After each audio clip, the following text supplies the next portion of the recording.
Kyle, I didn't say this to you offline. And I know you're an author, you're your business, but your name, I feel like you need to be a big, big celebrity, like Kyle Austin, like, and the award goes to Kyle Austin Young. Do you think that a lot? Well, there's a little bit of backstory to that. What happened was I have a very common name, Kyle Young, and so I live in Nashville, Tennessee. The director of the Country Music Hall of Fame, his name is Kyle Young. I sometimes get phone calls confirming my golf reservations, which is always very exciting for me. But then I worried I had dementia because I didn't make golf reservations. But they have both of our names in the system, so he'd call in and make a reservation. I'd get a call to confirm it the day before tea time. So that was a challenge. There was a basketball player named Kyle Young. There was somebody who actually committed some crimes and went to prison. And so I got a Google alert one day saying Kyle Young had been sentenced to 7 years in jail, and that was alarming. So finally, I was on a call with McGraw Hill, and they said, "We Googled you, and we just can't figure out which one you are." And I said, "All right, it's time to call myself what my grandma's always called me. I'll be Kyle Austin Young." And so the first podcast I went on, and this was a while ago, at least in relation to the book, he said, "It sounds like the name of a professional wrestler." And I don't know where he got that idea. I watched a decent amount of professional wrestling. I don't think it sounds like a professional wrestler. So I like your description a little bit better. Massive celebrity. That'd be fun. There you Yeah, go. I got the same impression when I saw it. I was like, oh, we got somebody famous on, cool. Yeah, But Nashville, no yeah, less. Like his neighbor's country. and when you want to talk about common names, I mean, I'm Joe Rando, so The Rando is a funny implication, isn't it? That's great. Joe Rando. I uh, hadn't really, it hadn't hit me that way, but I get it now that I hear you say it. I'm sorry I brought it up. No, I like it. Well, Kyle, you chose our favorite of our two icebreaker questions because it has the best stories. So we have to ask you, what is the wildest thing that's happened to you as a solopreneur? I've had a lot of wild things happen to me as a solopreneur, but what I thought about, I'm a consultant, and so for over a decade now, I've worked with people, typically small business owners who were trying to accomplish these big, audacious goals. And one story that was really that stuck with me ever since is I was working with the CEO of a healthcare company that wanted to change the conversation around cancer in the United States. Really prominent individual, somebody who'd done incredible research and now wanted to have an impact. And this person was paying me quite a bit of money at a time when my family didn't have a lot of money, about 10 years ago. And we were, making investments in our lives. We were in the process of adopting a child, which was very expensive. And one day I logged into my PayPal and I had this enormous negative balance. And the negative balance had come from the fact that this CEO had marked every dollar he'd ever given me as fraud. And I didn't know that I had any challenges with this person. I thought that we were getting along very well. And so I was super confused, spent a couple hours wondering. I mean, this is a staggering negative number to see in a PayPal account, just the reversal of months of work. And so I thought, well, I got to get to the bottom of it. So I picked up the phone, called in, and this kind of goes back to the naming thing like we were talking about. He picked up and he didn't seem upset. And I had a conversation with him. How are things going? Are you happy with your service? Do you feel like I've ever misled you?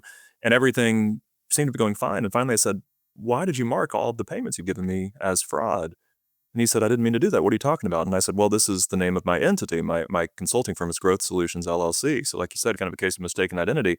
He said, "Oh, I was just a victim of identity theft at Wells Fargo." And they said to go through and mark anything you don't recognize as spam. And I just know you as Kyle Young. I didn't know you as Growth Solutions LLC. So I thought this was one of the many people who had gotten a hold of my information. He said, "I'll rewire the money today." And so he sent me all the money back. And so I woke up with an enormous amount of money missing. And then I went to bed with all of that money returned. And I tell that story because what happened a couple of weeks later is I was sitting at the dinner table with my wife and the phone rings and it's this guy. And he doesn't typically call me at nighttime. This wasn't somebody who called during dinner. He had a pretty strict 9 to 5. And so I thought, oh goodness, is this more about that? What's going on now? I picked up the phone. He said, "Hey, I was just talking to my wife, telling her about how work was going. And I realized I needed to call and tell you this." He said, "You're the first consultant we've ever worked with who did exactly what he said he was going to do. And I just wanted you to hear that." And then he hung up. And that was about 10 years ago. And ever since then, that became the standard. It wasn't about, I'm going to be necessarily the best at this, or I'm going to have the flashiest proposal, or I'm going to drive the nicest car, whatever the case might be.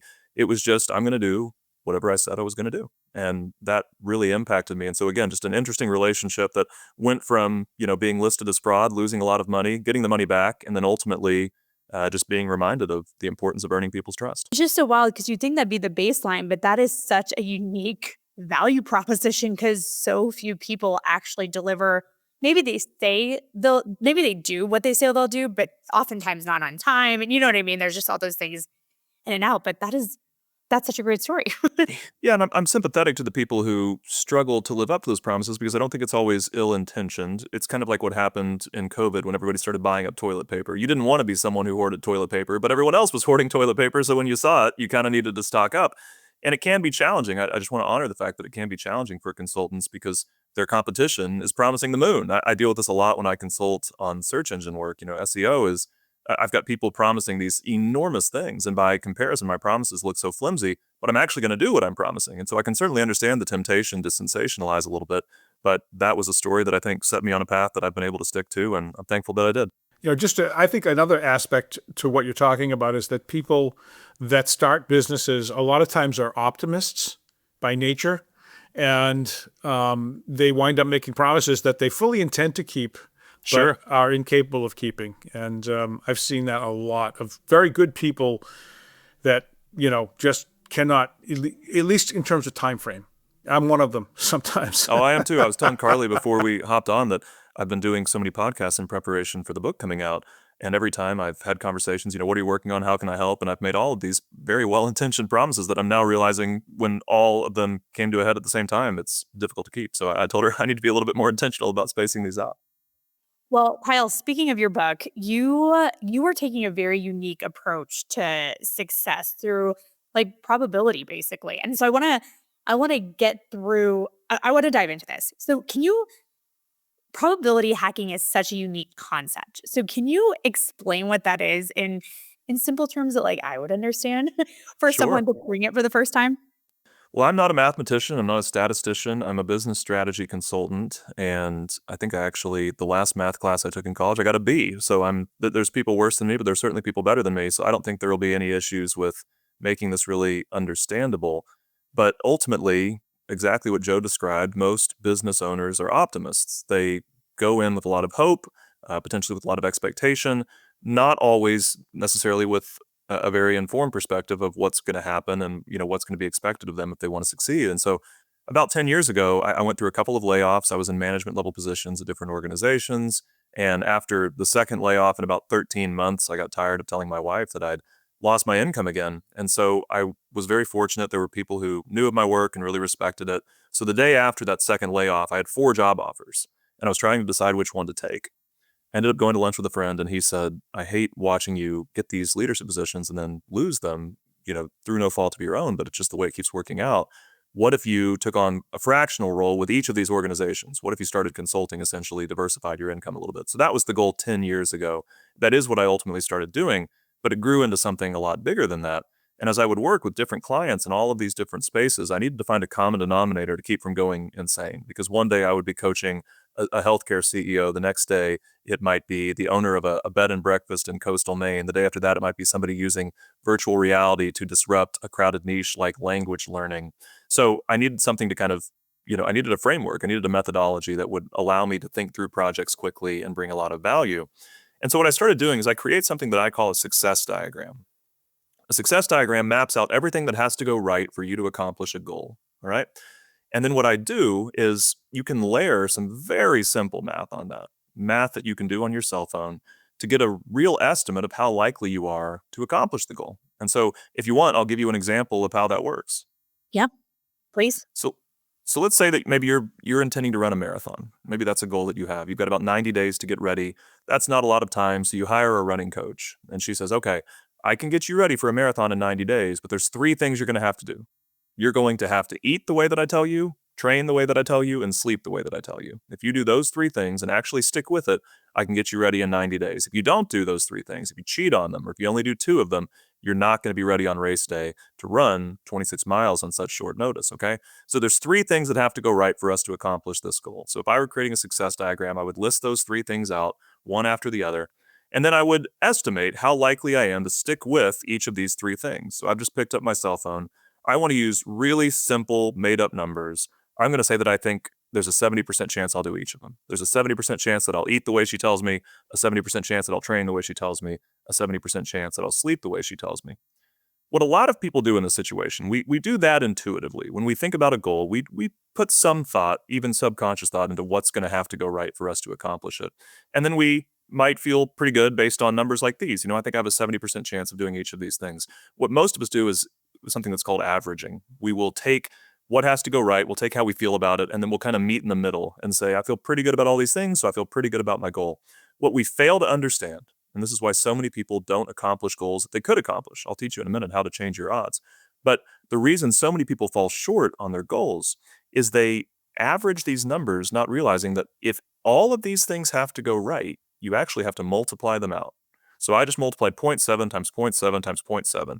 We have a 34% chance of being ready to run this marathon, even though only 3 things need to go right, even though we feel good about each of these things. We are not expected to be successful in this marathon. So that impacts our thinking, that impacts our decision making, that impacts whether or not we want to devote 90 days to training for something that we might not be prepared for. However, ultimately, my job and the focus of this book is how do I improve a person's odds of success? So, like Joe said, many business owners are optimists. I tend to be an optimist. I'm excited about running a marathon, but I realize when I actually do the math that maybe these numbers aren't as good as I thought they were.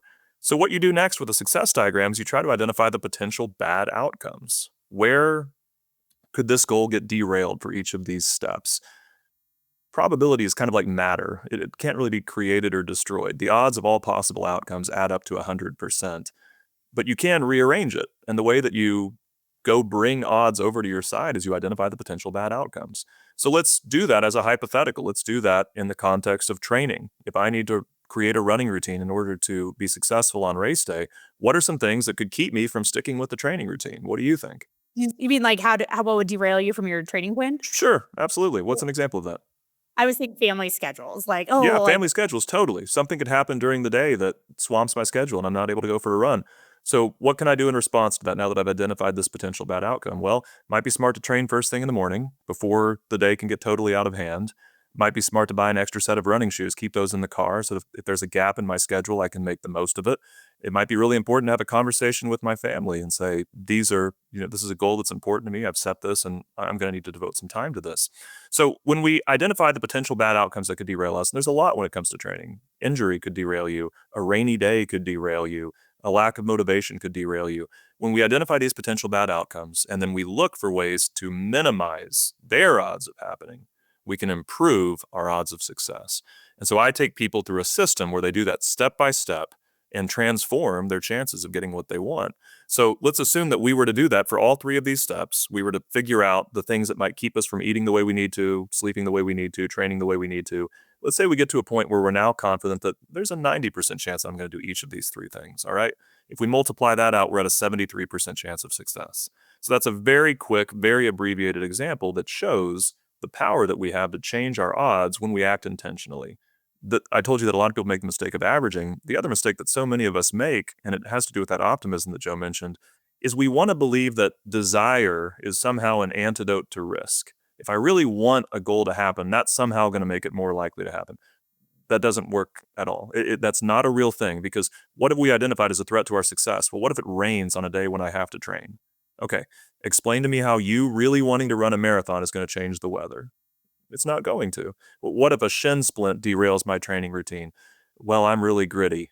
Okay, but tell me how your grit or your resilience is going to help with that. You're just going to exacerbate an injury. That's not going to fix it at all. What could fix it? Well, we could do some stretching in preparation that would try to reduce the risk of shin splints. So it's all about living intentionally. It's about what I call thinking negative. Everybody tells us to think positive. I tell people to think negative. I tell people to identify the potential bad outcomes that could derail their goal and do everything they can to systematically de-risk those, take as much risk out of them as possible.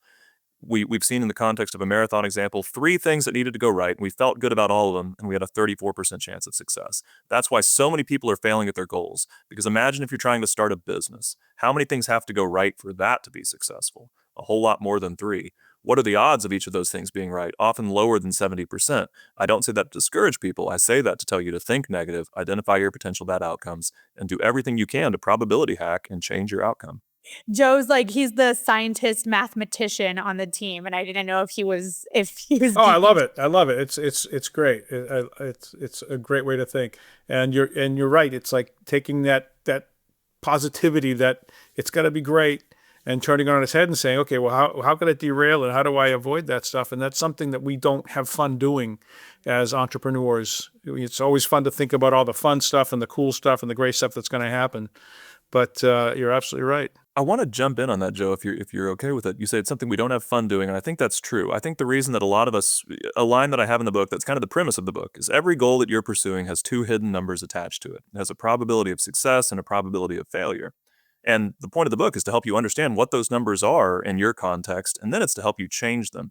I think the reason that so many of us don't try to think about our odds of success, the reason that so many of us avoid it, is we don't realize that we can change them. We think that if we ultimately find that we have a 34% chance of being successful at running a marathon, that's just going to be bad news. And maybe if we don't think about it, it'll go better. We can change our odds. And so you mentioned, it's not fun to do that. It's not always fun to get that initial projection. It's not always fun to realize that we've been averaging in our heads. We had a goal that we felt pretty good about.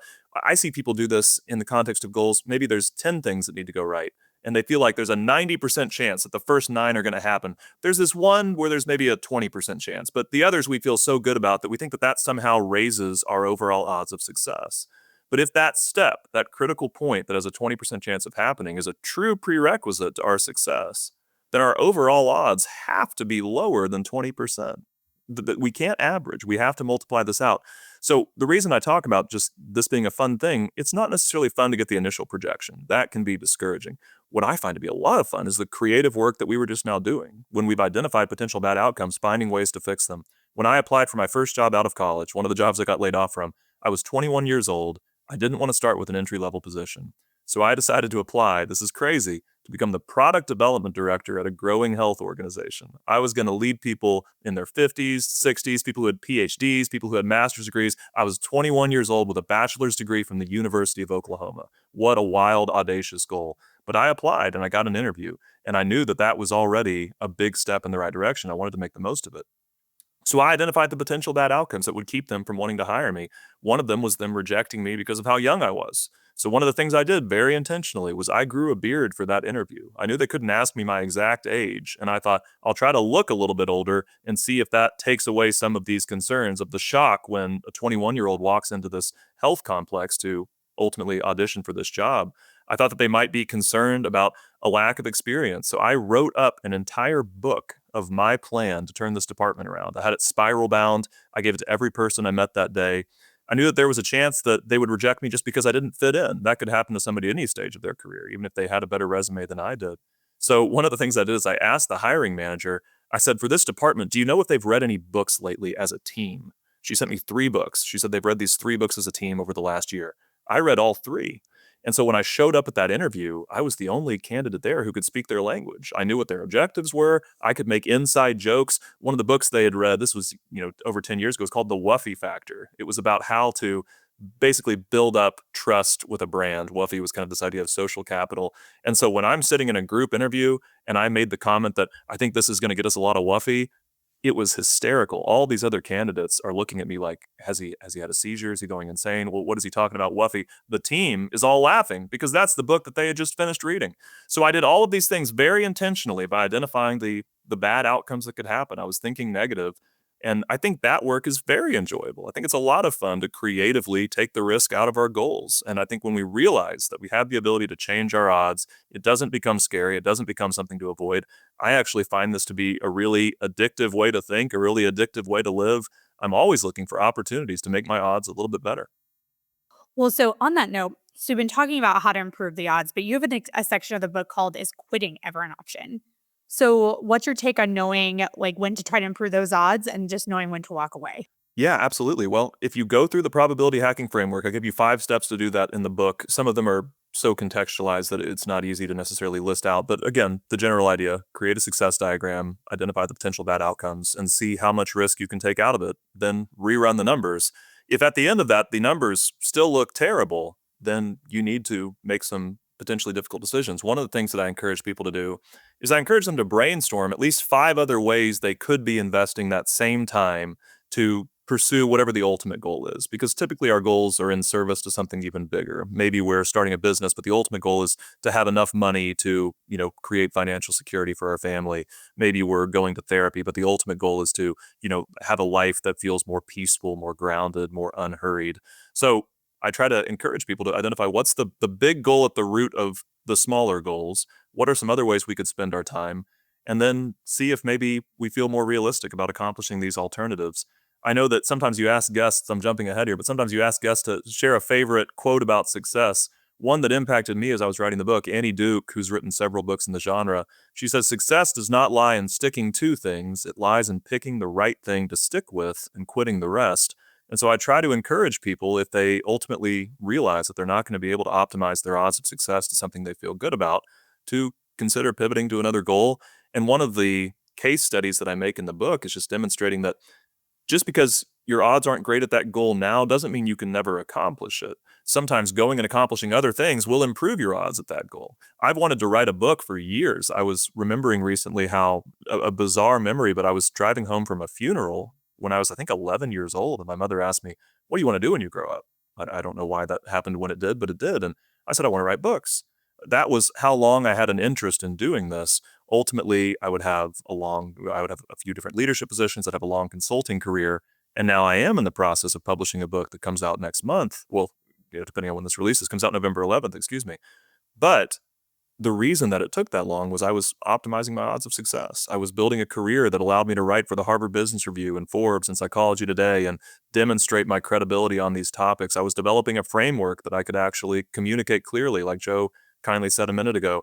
I was forming connections with literary agents and publishing houses. And by the time I decided to actually pursue this goal, my odds were great.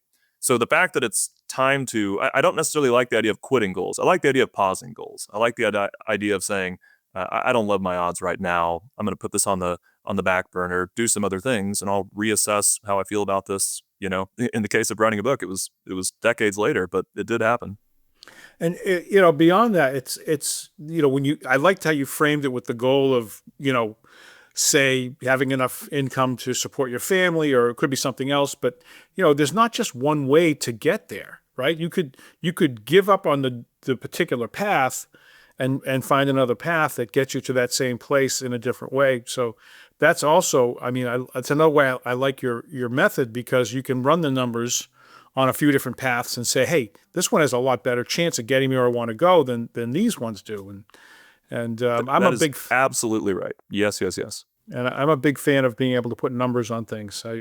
I really like I it's not that qualitative analysis is not valuable. It's very valuable, but quantitative analysis is I don't know. It just puts me in a comfortable place personally. Yeah, I think it does for a lot of people. There's nothing more reassuring in my mind than having the numbers on your side. And with probability hacking, you can change the numbers. You can get those numbers on your side. And what you said was perfect. That's exactly right. A success diagram is not telling you your odds of accomplishing a goal. It's telling you your odds of the plan that you currently have succeeding. But you can change the plan. That's absolutely right. And that's a big part of that 5-step framework. I love that. Well, you also mentioned in your book that resilience is key to winning the numbers game. So, what are some top habits you'd recommend, or even like mental shifts, to help someone stay in the game longer? Yeah, so again, having a sense of your odds is helpful. One of the things that I like people to realize, and the success diagram really illustrates this, is every step that you accomplish in pursuit of your goals improves your odds. If there's 5 things that need to go right, and each one of them have a chance of succeeding and a chance of failing, once you progressed past a step, those numbers can improve enormously. And so that's a really helpful thing, to kind of follow the numbers as you progress down the context of a goal. When you know that your odds are good, I find that it's typically easier to stick with it. I do give some strategies for resilience in the book, but one of the biggest ones, and this is something that I emphasize a lot, is I'm not as big a fan of picking just these incredibly oppressive, miserable goals and then trying to find ways to stick with it. I'm more inclined to encourage people to try to identify goals that are actually aligned enough with what they want in life that they're going to be able to tap into a pretty deep well of motivation. It feels like every New Year's, society just kind of layers these goals onto people that people weren't necessarily asking for. This is the year you're going to lose the weight. This is the year you're going to learn the new language, or whatever the case may be. But when we just sort of take these arbitrary goals and apply them to our lives, we're not really predisposed to want to stick with it. I think it's better to have a conversation with yourself and figure out, what do I really want? Like Joe just said, maybe it's super important to me to be able to provide financial security for my family. Well, if that's been something I've cared about for years and years, or in my case, writing a book, a goal that I'd had for decades, potentially a good goal to chase when it comes to the idea of resilience, because we know that the resilience is there. Jeff Hayden, he's an Inc. columnist. He has a tip called the 2-week rule. I really like this. He says, if you're thinking about pursuing a goal, try to pursue it for 2 weeks without making any big financial investments. Try to do everything you could be doing for 2 weeks without spending a whole bunch of money. Then stop and check in with yourself and say, am I enjoying this? Is this something I want to continue doing? Do I feel like the motivation is still there? If it is, maybe keep going. If it's not, well, at least you haven't spent a bunch of money on it.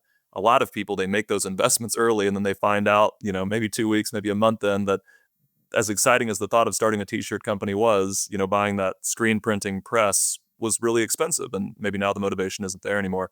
I'll tell you one story really quickly if you're open to it. Early, before any of the stories I've told so far, very, very early in my career, my wife and I had a subscription box business. We made stationery. And so what we would do is we would send people letters. My wife is amazing at calligraphy. She would design these cards. And we had some research showing just the power of writing handwritten letters, how beneficial that was to the recipient. So we'd give you a few cards and a prompt and say, send this to a teacher who made an impact on you. Send this to a friend you haven't connected with in a while. Send this to a loved one who's maybe going through a hard time. And it was a lot of fun. We had customers who paid us every month. They were enjoying it. But that model was just so out of alignment with our lifestyle. I had a full-time job. My wife had a full-time job. We were trying to start a family. There were all of these expectations. And so having a new box ready to go every month, fresh calligraphy, fresh packaging, getting everything shipped just became miserable. We just couldn't keep up with that treadmill. So we ultimately had to shut that down. But one of the things that I learned from that really stuck with me was just the power of picking goals and picking business models that could align with my own temperament and my own availability. So as I moved forward, one of the businesses I started, I write for publications like Harvard Business Review and Forbes. I had an online course about how I did that and how to do that. Well, that was a great model for me because I would only offer the course a couple of times a year. I could still keep the other demands in my life. Another business model that came out of that is starting niche websites, starting websites where I could generate affiliate income through organic traffic. Well, the great thing about SEO is you don't have to write a new article every day. You can take a month off if you need to, and the organic traffic keeps coming. So that's a big part of sticking with it. It's just some of it is resilience, and there's certainly some wily tricks that I talk about in the book. A big part of it is just don't pick goals that from the outset are going to be almost impossible to stick with. It's funny though, Carla, doesn't this sound familiar? The philosophy here. Carla and I have just had a book come out called Solopreneur Business for Dummies. And the first chapter that isn't kind of a general introduction of getting started with your business is finding your why and defining your goals, basically. Sure. And that's the same thing that you're saying. So it's kind of cool. We are definitely coming from the same perspective on this stuff. It's absolutely. Absolutely. And I think that some people can take it too far. It's not enough to just literally find a goal that aligns with your values. I would encourage you to take that as a very important input and then look at your odds of success, like you've been mentioning, Joe. The fact that something aligns with your values doesn't mean that it's likely to succeed. When you do those things in combination, which is the goal that is the most likely to succeed and aligns with my values, I think that's the sweet spot. Ugh. Kyle, I'm so excited for you and the book that is coming out in November. You've already given us your quote about success because you I did know. I broke the system. I'm sorry. No, all good. But where can people find you and where can people purchase or pre-order the book? You can grab a copy of the book at any retailer. You can buy it on Amazon, Barnes & Noble, directly from Penguin Random House. You can find me on LinkedIn, Kyle Austin Young. I have a website, kyleaustinyoung.com, but I just think LinkedIn is more fun, more accessible. So feel free to go to the website or feel free to just connect with me individually. And yeah, so excited about your book too. I've been looking at it. Like I said, I've been listening to episodes of the show and I love hearing about it. It's there's a lot of synergy there. And I'm just very excited about the work you're doing. I would definitely encourage people to get a copy of that. Well, thank you. And thank you so much for coming on the show today.